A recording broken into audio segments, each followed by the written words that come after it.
The root cause of life originates from within me. The wise man, walk with me. The girl, yes, sir. The wise man, if you had to choose a word that you think directly influences the outcome of your life, what word would you choose? The girl, happiness, sir. The wise man laughs. Happiness has indeed haunted your mind. Fortunately, the enlightened once pointed out to me that it's not that word, but the word choice. Consider how your past choices have influenced the outcome of your life today. Is it true that it was you who chose whether or not to eat certain foods, chose to play or not play with certain people, chose to read or not read certain books, chose to do or not do certain jobs, and that those choices result in the life you have today? The girl, yes, sir. The wise man, if you reflect, isn't it true that the outcome of your life today was really made by your own choices? The girl, yes. The wise man, but you see, the inner tendency of human beings is not like that. Usually people attribute good things to their own choices, but for bad things, people tend to blame the circumstances. Things going as expected are because of me, and things not going as expected are because of others. Have you ever been like that? The girl, yes, sir. The wise man, so isn't it true that the root cause of the outcome of your lives today, whether satisfactory or not, is yourself? So do you think so? The girl, yes, I think so. The wise man, then all human beings need to do is make the right choices, and will have satisfactory results. The girl, how can we always make the right choices? Because some choices are right at the moment, but at other times are no longer right. The wise man, that depends on your understanding of why you make choices. The girl, the wise man, why did you choose to wear this blue shirt to meet me? The girl, I just wore it randomly, sir. The wise man, why didn't you choose another color? The girl, because I like this shirt. The wise man, the nature of human choices for any object is that they will use words such as like or suitable to possess it. That represents their character, and that character makes the decision to choose. At the moment, when one chooses something, it is very suitable. But have you ever regretted choices you made in the past? The girl, yes, sir. The wise man, it's not because you chose wrong, but because your character has changed, so the choice is no longer suitable. In marriage, it is the same. Do you feel like your character before getting married was different from after getting married? And your character after getting married was different from when you had your first child? And your character after having your first child was different from having two children like today? They were very different, sir. The wise man. That's why we feel that the choices we have made are wrong, you see? But we often do not realize that and blame the circumstances and ourselves. We just need to change that character to change the choice, which directly affects the result. The girl, is character easy to change? The wise man, regardless of whether it is easy or difficult to change, it is mandatory to change character to change choices and results. But character is not the root cause, so we do not focus on changing character. we need to explore what causes the human character to form. In your opinion, what determines human character? Is it habits first, sir? The wise man, correct. It is habits that create one's character. By changing habits, character will change, directly affecting your choices and life outcomes. But habits are not the root cause, so we do not focus on changing habits. The girl, yes, I have seen many cases where people try to change their habits, but after a while, fall back into old patterns and life outcomes do not change much. The wise man, right, but we must dig deeper to find the root cause of life. Let's figure out what forms our habits. In your opinion, what determines human habits? The girl, is it action, sir? The girl, the wise man, correct. It is action that creates habits, but action is not the root either. So we do not focus on changing action. The girl, from my understanding, our thoughts determine action, right? If we must focus on changing your thoughts, wouldn't the outcomes of our lives change? The wise man, correct, but in reality, human thoughts are not simple to control and change. The girl, the wise man. The enlightened ones have pointed out to me that to change a person's thoughts, we need to change their mindset.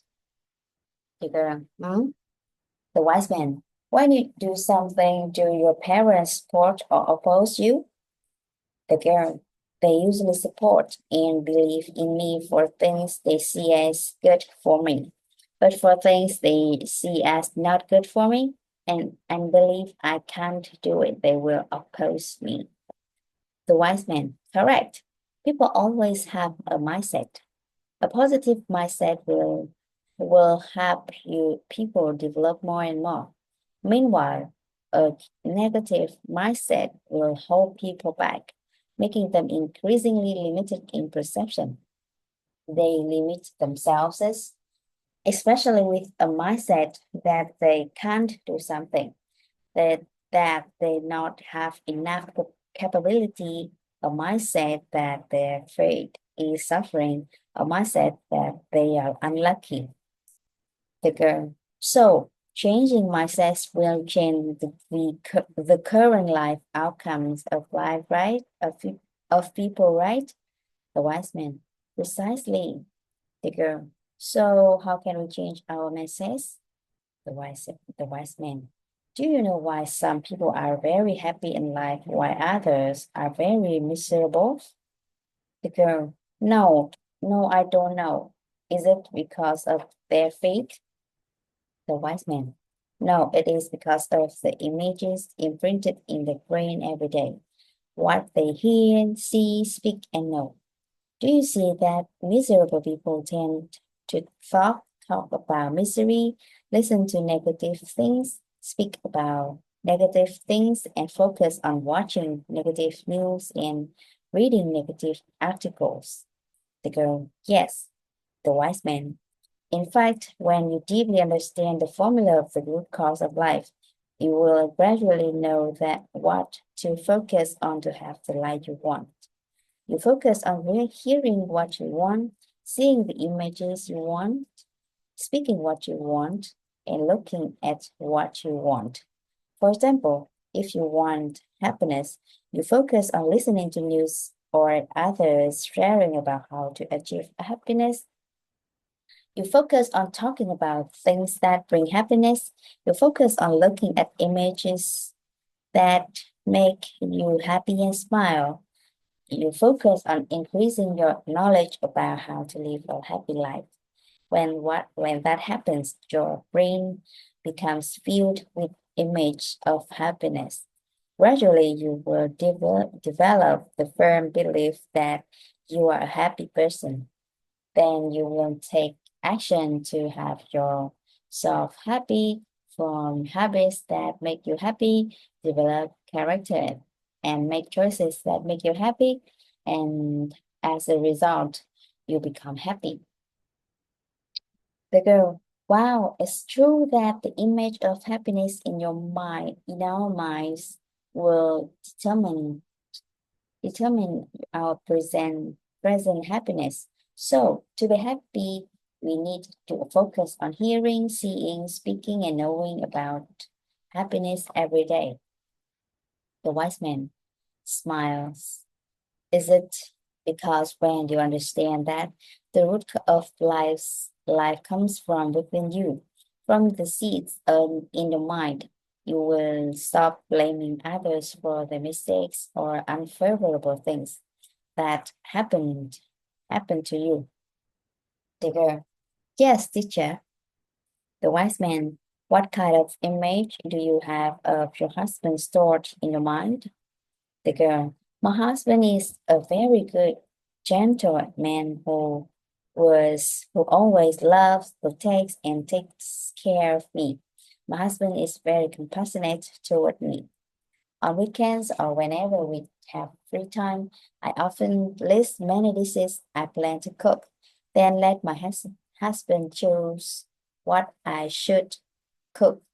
But you know what he asked me?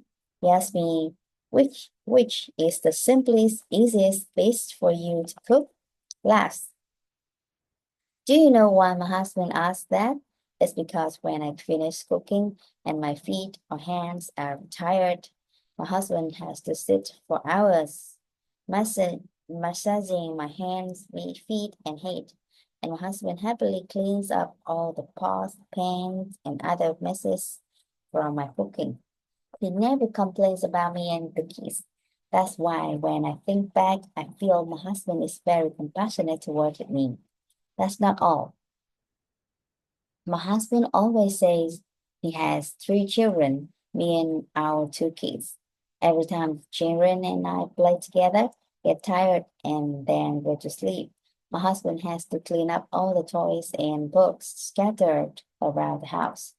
But he cleans up happily. He never complains about the three of us. Although these acts are small, they make me very happy. I often tell my husband that the greatest luck in my life is marrying him. The wise man smiles. Congratulations to the luckiest girl on the plane. It's precisely those very good mental images you have of your husband that make him treat you well. Remember the pen story I told you earlier? Does your perception of the object as a pen or something else that come from the outside or from images inside your mind? The girl, from inside me, teacher. The wise man, that's right, exactly from the images inside you from the seeds in your own mind. So it's not other people's fault if they hurt you. It comes from the seed in your mind. Your total karma determines. So you have to plant the seed in order to bear fruit, right?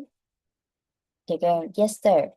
The wise man, the life results you have today are exactly the seeds your mind planted, bearing fruits as you wished for, bearing unwanted fruits and bearing fruits that are neither liked or disliked. Precisely because the root of life stems from within you. When you understand this, you will know that human nature is not problematic. People are capable of bringing good things to you. The root of life stems from within you. You will be more compassionate toward people and rebuild good relationships through the image of them you desire. The girl, yes, teacher.